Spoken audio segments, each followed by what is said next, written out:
Today we are using the strongest Arc Warlock build that allows you to spam your super within seconds and just spam the Kamehameha, just go crazy.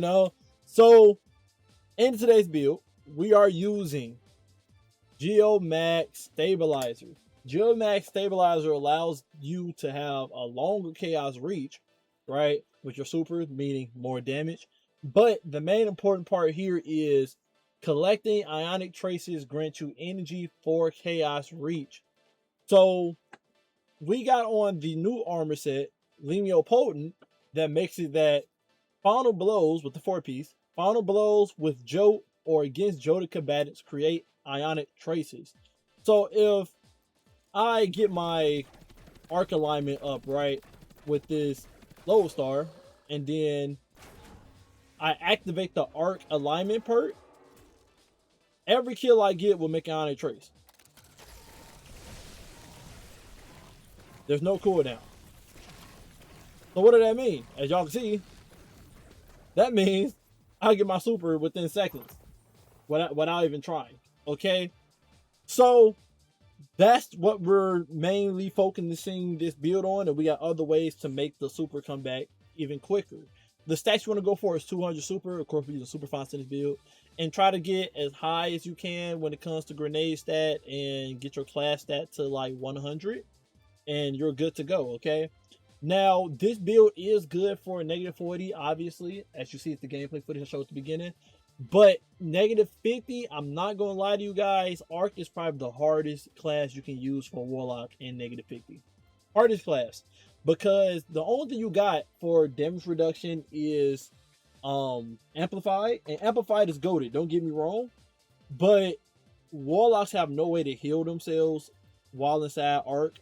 So it gets a little bit skill depth when it comes to running Arc on Warlocks in -50. But other than that, very good build. But I guess I say light blade -50. Regular GM, you pretty good. But when you got like Braun on -50, it can get a little bit challenging. The artifact we're using is Tablet of Ruin.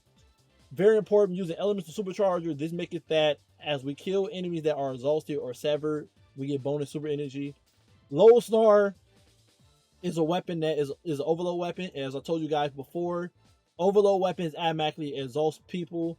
So you're getting bonus super energy from using an overload weapon with this perk, okay? Sadly, Cold Heart is anti-barrier and not overload, so we couldn't use that to get even more ionic traces. It would have been so amazing if we was able to do that.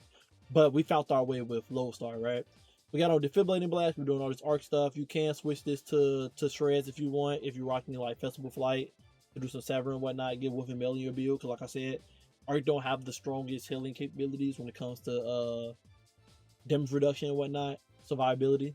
Defibrillating Blast helped a little bit because every time you do a bolt charge, you get a chunk of health. But yeah, you got to keep it moving and F5 so they're never hitting you while you're doing that with your pet, which isn't hard. But in hard in content, when Brian is on, you ain't really healing, if you understand what I'm saying. We got Horror Shuttle on because we can still sever in this build with, like I said, Festival Flight or a Severment Retrograde.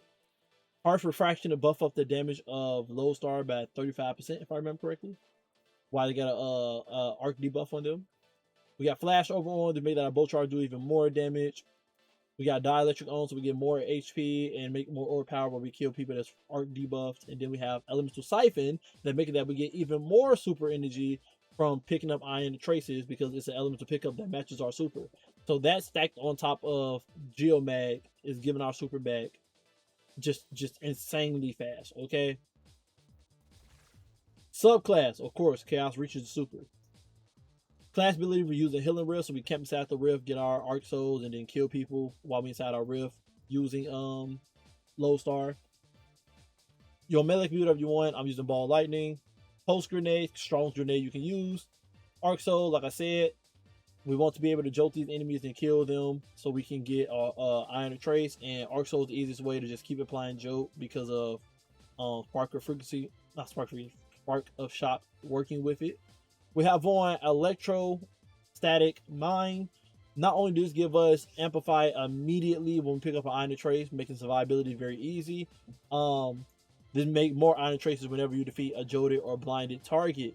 So more iron traces to get our super back very quick. And Lodestar does blind people, so when Lodestar blind people after you kill an enemy that's affected by arc debuff. So yeah, just a good chain reaction. Is always killing an arc debuff enemy to get iron trace. Fragments, we're running Spark of Frequency so that we get more bolt charges. Spark of Resistance, so we get that extra damage reduction when we're near enemies. You kind of want to get close to enemies on purpose with Arc. Warlock, make the pet shoot them, and then also keep it moving so they miss their shots. They miss their shots and you get extra damage reduction. Spark of Shot, this is making our Arc Soul joke people. And then we have Spark of Discharge, making it that when we collect Honor Traces, we get more bolt charges, since that's what we're doing all day. But it's also making that our Arc Weapon make Honor Traces for us as well. Armor mods, we have on Ashes to Asset so that our Arc Soul kill people, get more super energy. Then we got 2 super fonts on to make our super stat 200. We got on 2 grenade fonts to make our grenade stat 180 for us. And then a firepower on so we can make some ore power from any grenade kill. We got on our resist mods on our chest piece. We have on elemental charge. This is the reason why we don't have 3 firepowers on. We're going to be abusing all the iron traces to get us our armor charges. So we always going to have max armor charges in this build because of all the iron traces we're making. Better already, pick or power star health regen for us. Arc weapon surge, make our Lodestar do 11% more damage. And then we have 2 class fonts on to give us that plus 40 and class stats. So we have 90 class stat in this build. So we can spam wrist more often. And then we got special finisher on to get more special ammo for our special weapon. You can run whatever special weapon you want and any heavy that you want, up to you. I recommend running Arc to pour more into that Arc Fantasy, but special weapon can be whatever you want up here. Okay, that's the full build, guys. Again, very strong build, but like I said, I would not recommend running this build in like -50 light blade and stuff because it just can't compare to the other warlock builds I have made for like solar, stasis, and void and prismatic. So yeah, anyway, love you guys, appreciate you guys as always, and until next time, stay up.